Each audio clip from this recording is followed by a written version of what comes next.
L'urbex est une pratique dangereuse et à la limite de la légalité.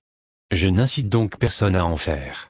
Sauf si vous aimez tomber dans un trou et mourir ou alors vous faire poursuivre par des clodotoxicomanes voulant vous poignarder avec leur seringue pleine de sida ou bien finir en prison et vous faire surnommer « joli petit cul » sous la douche par vos camarades d'infortune.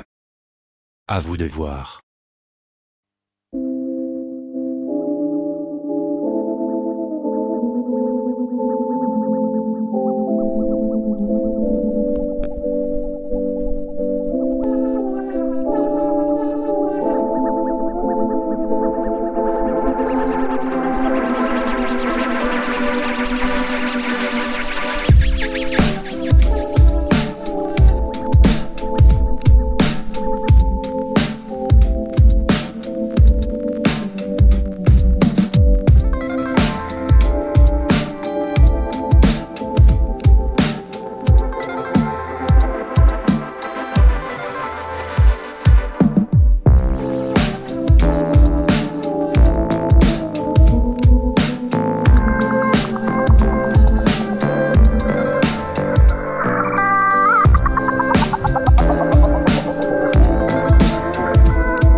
Hop les potes, alors qu'est-ce que c'est que cette école? C'est pas compliqué, en fait c'est une école d'architecture qui est donc située en région parisienne. Je ne te dirai pas où, je le sais très bien, hein, c'est le secret. Elle a été construite en 1972, donc c'était une époque très caractéristique de l'urbanisme dans ce secteur, et elle a été abandonnée en 2004. Elle appartient actuellement à l'État, qui la laisse pourrir depuis 12 ans.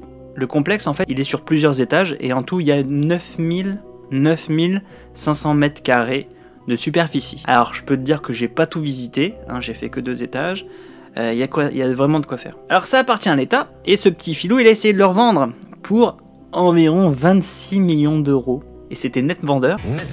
C'est pas donné, hein, c'est sûr, hein, ça fait cher la bicoque, hein, même au mètre carré.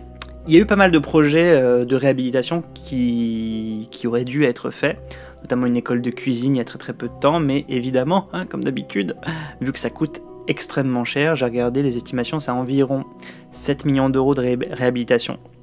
Et je comprends, quand tu vois l'état aujourd'hui dans lequel c'est. Si tu veux, l'esprit de conception de cette école d'architecture, c'est forcément beaucoup d'espace, mais des espaces où il y aurait une sorte d'échange entre les habitants du quartier et les étudiants ou les professeurs d'architecture pour qu'il y ait des rencontres. Les espaces sont modulables, c'est-à-dire qu'en gros, tu peux ajouter ou enlever des cloisons dans les grandes salles de cours en fonction des besoins, si tu veux une plus petite salle ou une plus grande salle. Également, les parois vitrées qui donnent finalement sur l'extérieur, hein, l'interface avec le monde pouvait être changée en surface complètement pleine pour faire des murs finalement. Hein. Cet esprit en fait de conception fait partie du mouvement combinatoire. Et ici, il s'agit du mouvement combinatoire biologique. Et oui, on est quand même un petit peu sur une chaîne de vulgarisation, un petit peu, hein, n'oublie pas. Alors j'ai essayé de lire un petit peu le blabla d'architecte là-dessus, et j'ai absolument rien compris.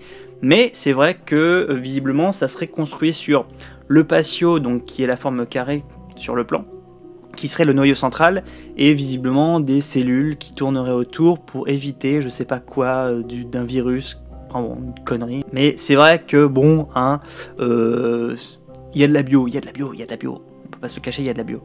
Il y a de la bio. Alors c'était magnifique, hein. Il y a un magnifique escalier, comme tu peux le voir sur la photographie.